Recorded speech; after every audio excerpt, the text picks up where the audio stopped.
The new video tonight with a graphic illustration of the combustible mix of teenagers, cars, and distraction.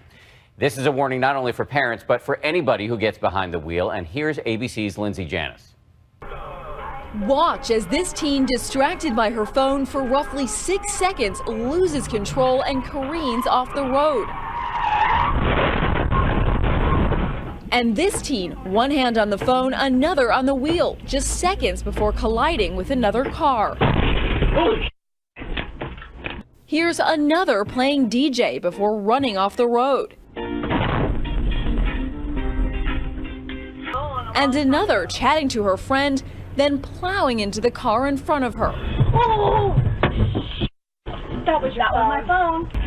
These shocking videos are all part of an unprecedented look at the #1 killer of American teenagers, car crashes.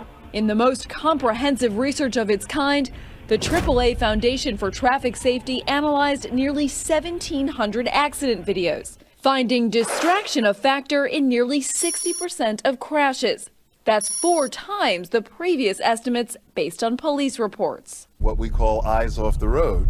The biggest distraction may come as a surprise. What was the most common? The most common was talking to somebody in the vehicle, exactly what we're doing.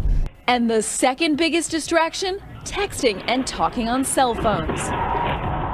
Teens have the highest crash rate of any group in the country. Maryland teenager Liz Marks was a beautiful, popular high schooler who even did modeling on the side, when in April 2012, she was driving and received a text from her mom. I would ask Liz all the time, do you text and drive? Do you use your cell phone behind the wheel? And she told me no.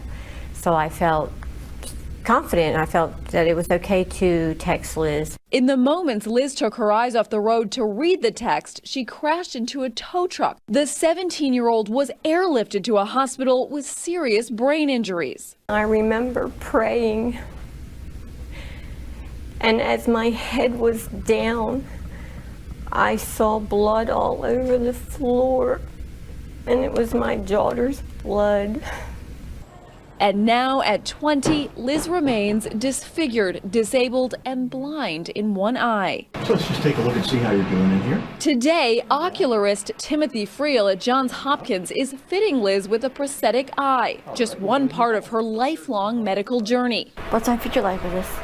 Well, it's going to be very much like having 2 eyes again. From the accident injuries, she's lost her sense of smell, can't create natural tears, and can't fall asleep without drugs. I had to really learn how to walk, talk, read, write, chew, ABC 1 to 3. I didn't know how to do anything. Liz and her mother, Betty, now travel the country speaking out at high schools to warn teens about the hazards of distracted driving and how no text is worth risking your life. We asked the students, do you text and drive? And, a lot of them raised their hands. And then we asked, do your parents text and drive? And those hands go flying. So the young adults, the young drivers think if they can do it, then I can do it. If you get a text, don't look at it. Their PSA for the Department of Transportation has been viewed over 8 million times on YouTube.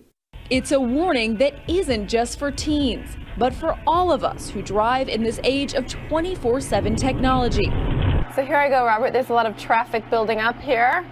To better understand how small distractions can lead to serious, sometimes fatal errors. She's really letting you have it up. That's 916. Oh. Poor dear. I headed to Fresh Green Light Driving School in Greenwich, Connecticut, with AAA's Robert Sinclair.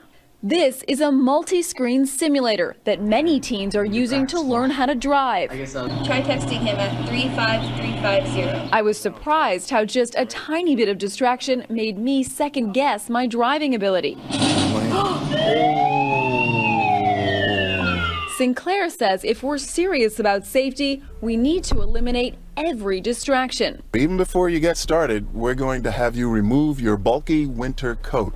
No kidding. I can't drive in my coat? You shouldn't, because it restricts the movement of your arms. Winter coat does not I'm allow. not going to disobey the driving instructor. No, that's right. So how can we all be safer behind the wheel? 16 to 19 years old, we're talking about a driver that has very limited experience, limited training, and numerous studies have shown that the young brain is not fully developed until it gets to 21 or 22 years old. I asked Robert what parents could do to minimize teen accidents.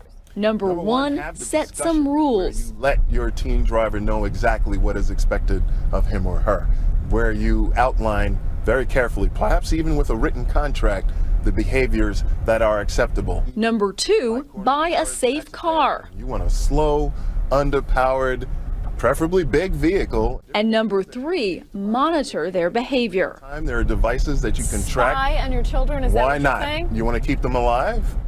In 2012, 18-year-old Aaron DeVoe became the first driver in Massachusetts to be convicted of vehicular homicide by texting after hitting a 54-year-old man.